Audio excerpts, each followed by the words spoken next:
In today's video, I'm going to teach you how to set up and optimize Microsoft Teams for your organization, ensuring a smooth and efficient communication workflow for everyone involved.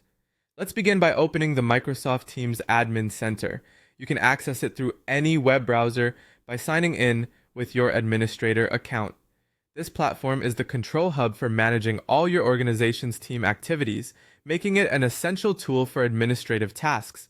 Once you're in the admin center, you have the option to create a new team or use an existing one.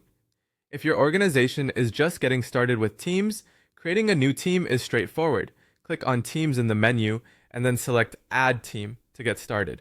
You'll need to provide a name and description for your team, so be sure it's clear and easily identifiable to all members. If there's already a team set up that you'd like to use, you can simply choose it from the list. Existing teams can be useful if you're restructuring or adding to the current communication framework without starting from scratch. Next, it's time to add all company groups as channels or separate teams. Consider the structure of your organization. Departments or project groups can each have their own channel within the main team to facilitate focused discussions. Channels are essentially subgroups within a team, and by keeping communication grouped by related topics or departments, you improve clarity and efficiency. You can add new channels by selecting the team, clicking on the three dots next to the team name, and then selecting Add Channel. Remember, each channel should have a clear purpose and be named appropriately to ensure everyone is on the same page. The next step is to assign appropriate permissions and roles. This step is critical in managing who has access to what information and who can perform specific actions within teams. You can do this by navigating to the Manage Teams option. From here, you can adjust roles to ensure that the right people have the right level of access, like owners, who can manage settings and membership, and members, who can participate in conversations and collaborate on files. This distinction is key to maintaining balance between collaboration and security. Now, you need to invite all employees to the team using email or Teams invitations.